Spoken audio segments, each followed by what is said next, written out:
Hi again everyone. Today I'd like to present to you our new game, Human Interface Be a Better Human. It is a standalone game, but can also be played as a supplement to the previous game, Human Interface Nakamura Tower. In this version of the game, we have focused on the cooperation mode and the solo mode, but we have also added a new one, the skirmish mode, which allows you to battle any opponent in the human interface world. Now a few words about new developments. The first one I would like to mention is a revolutionary new element, HUD. I guess you all know what it means, but in our case, HUD stands for Human Universal Dashboard. Now, what is it? It is a special dashboard which allows you to fit any card of any character and control changes the character undergoes without using any unnecessarily large number of tokens. Our HUD has been designed to match all character cards, including the ones from the previous game. We have slightly changed the design in the new version. On the right side, you will find the Cybershock knob, which tackled the problem of tokens related to Cybershock. This determines how human the character is. On the left side, you have wounds. And this also means that you do not have to use tokens to indicate the number of wounds sustained by the character. Here you have space for neurochips, and here for various indicators that change during the campaign. And here you have the space for the character card of your choice. So that was the dashboard. What else changed? Apart from the general looks of the game, you now see the board as a projection from above, and we have redesigned all elements. In this version, we're using some elements from the previous game, as the new one is 85% ready, and we are still putting finishing touches to it. We have also modified the cards a bit. Weapons and gear cards, as well as the Cyberwarfare cards. What has changed? Well, apart from the name and image of the weapon, the card has information on reach of the weapon. It is now clearly marked. Below you have info on damage and any special ability, if the weapon has any. In addition, we have introduced character classes. And now, not every character will be able to use every weapon. So you have information on which character classes can use a given weapon. You also have information on availability, as there will be availability restrictions during various missions. And then you have the points value. This is particularly important for the skirmish mode, where you will be able to configure any set with any weapons within a certain points limit. Gear cards have been redesigned in a similar way. Apart from the gear name, image and Cybershock value that increases as your character's augmentation increases, you have a special bonus here. Below you have a special capability, then info on availability, availability for character classes, and the points value of the gear. Cyberwarfare cards have also changed. They now have suggested indicators, but they also differ in terms of color. All attacking cards are red, all defensive cards are yellow. Sniffers, that is special cards that enable you to snoop on your opponent's cards, are purple, and all booster cards are blue. It is now very easy to distinguish between the cards. On the card, you will find info on the type, is it a virus or a worm, the cost of first installation, the cost of keeping the software in use,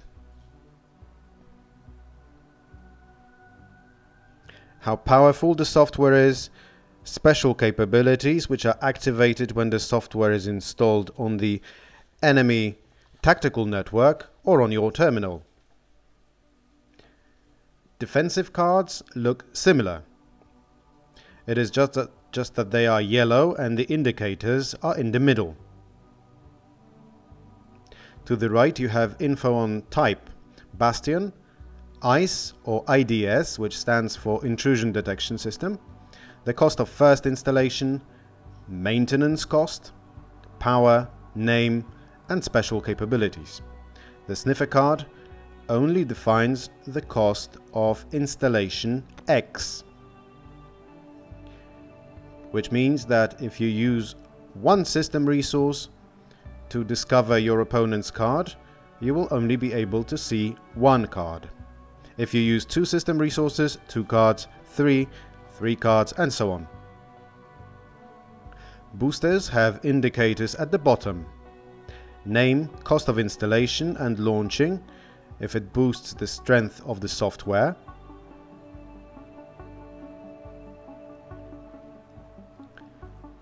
And special capabilities, if there are any. So those are the changes we introduced to the Cyberwarfare cards. Each of the 2 factions has its own deck. We have also introduced Adrenaline cards. These are special cards that the players take when they carry out successful moves. A successful move may mean hitting and wounding, hitting and killing your opponent, or completing missions. You then take one of the cards and use it in one of 2 ways. The first way is to use the points value. Points allow you to activate any special skills of your character. Or you can use any special capabilities of gear or weapons. The second option is to use a special rule. You then use it and put the card back.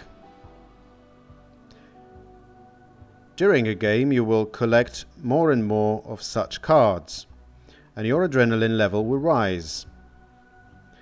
But this can't go on forever. Every character collects adrenaline boost cards individually. The more cards the character has, the more capable of spectacular actions it becomes. However, you can overdose on adrenaline. Adrenaline overdose means that your adrenaline has gone too high, and this results in physical injuries. You then check the physical value, and if the result is higher than the physical value of the character, you sustain 1 physical wound. Another change in this version of the game are modifications of can-do cards. Apart from the points value,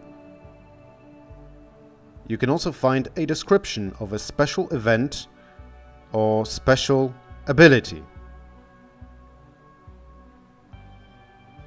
The way it works is that you draw a card and you can accept the result, or you can follow the description on the card.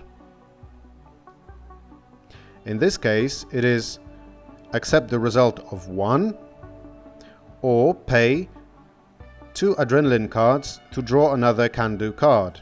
You must accept the result of the second draw. If the test is important for you, this gives you a chance of drawing a better result.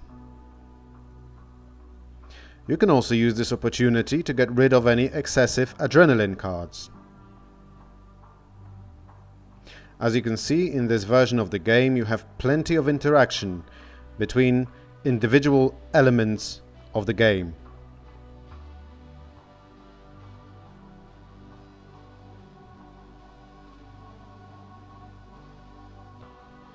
What is more, the board has changed.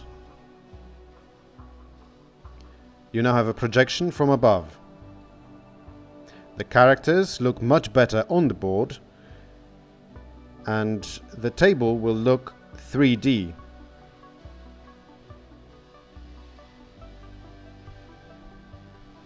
Of course, there are doors, there are tokens that allow you to indicate the status of your characters. And last but not least, you have beautifully designed miniatures. In the first gameplay that we will present, you will find 3 characters: Lenka the Hacker, U-Bolt from the Dealmaker class, and Bombshell from the Ronin class. Opponents will include black site agents, and then at a later stage of this gameplay you may optionally come across one of the drones. The game is divided into phases, and the players can take specific actions during each phase.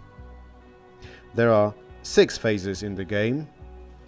Phase 1, virus, worm infection and cybersocks test phase. And so if your tactical network was infected during previous rounds, you have to test the cybershock of selected characters.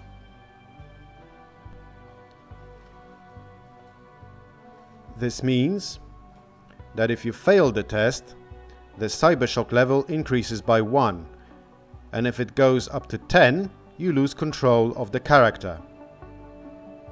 It becomes a drone and is controlled by the board's algorithm. Phase 2 is check system resources phase. That is, you collect and add up points which become system resources, which you can use to launch software, secure your network, and fight on the network. Phase 3 is initiative determination phase, which is not relevant for solo and cooperation mode, but this phase is important for the skirmish mode. At this moment, you determine who has initiative. Phase 4 is Cyberwarfare phase, and here you can attack enemy tactical networks, protect your own network, try to take control of drones or disarm tower systems. Or you can try to capture terminals that enable you to take control of rooms. Phase 5 is the real world phase, and in this phase you can take physical actions. You move, shoot, or interact with individual elements of the board.